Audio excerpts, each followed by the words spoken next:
So we're here at the NOAA conference in Zurich, where investors and startups and other organizations have met to see if they can fire up some answers to some of the big challenges facing the world, including climate change, loss of species, and so on. And coming in from Salzburg, we have a new guest, and we'd like to hear from him.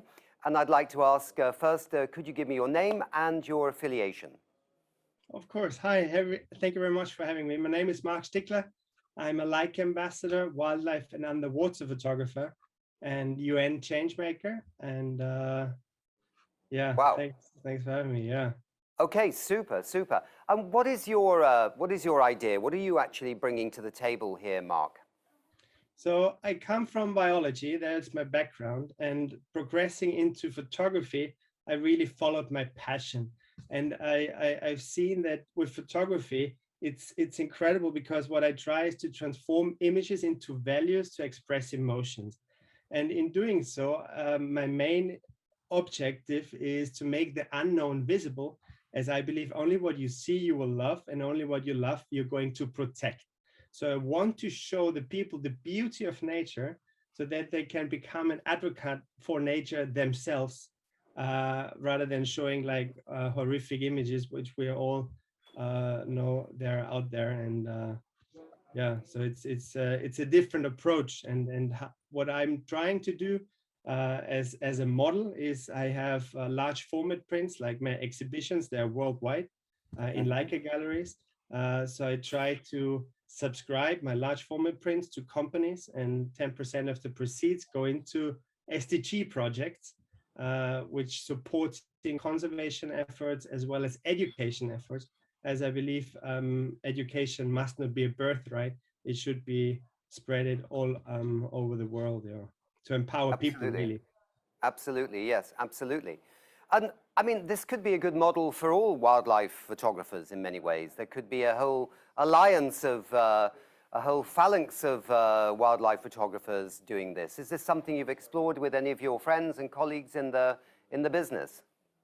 I'm trying to get there. So I'm trying to build up a platform, but me not coming from this business side, it takes maybe a little bit longer.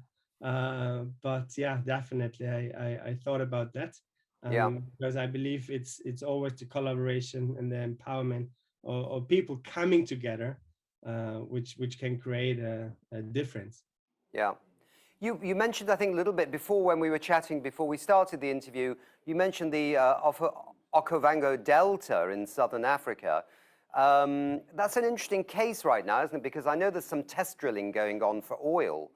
How do we help the people in those areas to, in a sense, keep it in the ground, these fossil fuels? What should the richer countries, what should society do to help people in these poorer countries there, the less developed countries, to keep the fossil fuels in the ground, but give them a perspective for a different future? Any thoughts on that? Yeah, so I believe the most important thing is to raise awareness, because a lot of those things, they're going uncovered.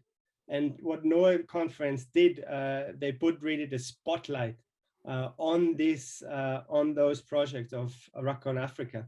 And like the plans for drilling in the Okavango Delta, they're long already, like 20 years back. They always wanted to do something, but now really came to the attention of the public.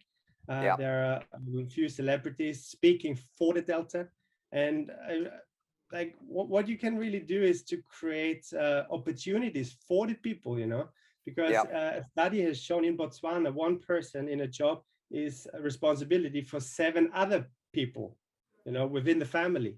And now with COVID, so there have to be some bigger models to help these people, as tourism is not going any way soon back to those countries. So empowering them and really putting the spotlight on this majestic habitat, which is home to so many species, and it's one of the largest deltas in the world. I think this is the most important thing. Yeah. No, I mean, I think there's also probably a responsibility from the developed countries, because climate change is a global problem, but so is overcoming poverty, that you know, the transfer of technologies, renewable energies, other things into these countries, and also to give them the chance to sort of make some of these products, because a lot of this renewable energy is either, you know, made in China and shipped to Africa, or made in Europe and shipped to Africa. Whereas if there was some small manufacturing capacity for renewable energy, that could be really good for jobs. So I think we all have to think a bit more creatively about how we can bring, you know, true sustainable development to some of these countries. Yeah. 100%, I agree there with you. And we've also seen just recently, Uganda lost its only airport to China to a contract which was done, and they were not able to repay the funds, and so the airport is gone. So the only international airport, and their sustainability really begins. I think. Yes, there needs to be some transparency in overseas development aid for sure, whatever country is doing it. That's absolutely right. Well, Marc, look, thank you very much indeed. I know you wanted to be here in Zurich, but there were some challenges at your end, but we got you in here. We'll get you on social media, and I think it's a really very worthwhile idea that you're pursuing here. And I think the idea of photography inspiring people is well known, but the idea that a portion of this will also go to support people in places like Africa with the Sustainable Development Goals is a very worthy initiative. Thank you very much indeed. Thank you for having me. Cheers. Bye. Bye.